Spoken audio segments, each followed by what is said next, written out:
اولئک الذین اشتروا الضلالۃ بالہدی، یہ وہ لوگ ہیں کہ جنہوں نے ہدایت کے عوض گمراہی خرید لی۔ دیکھیے بڑا پیارا انداز ہے یہ۔ ایک شخص کے سامنے دونوں آپشنز تھے، ایک نے گمراہی کو چھوڑا، ہدایت لے لی، چاہے قیمت دینی پڑی، تکلیفیں اٹھانی پڑی، آزمائشوں میں سے گزرنا پڑا، قربانیاں دینی پڑی، ہدایت لی۔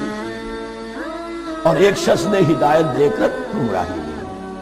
آسانی تو ہو گئی، فوری تکلیف سے تو بچ گئے، لا الہ الا ولا الہ الا، دونوں طرف سے اپنے آپ کو بچا لیا۔ لیکن حقیقت میں سب سے زیادہ گھاٹے کا سودا یہ، اولئک الذین اشتروا الضلالۃ بالہدی، ہدایت دے کر اور ضلالت خرید لی، فما ربحت تجارتہم، تو ان کی تجارت ان کے حق میں ہرگز مفید نہیں ہوئی۔ اب یہاں بھی دیکھیے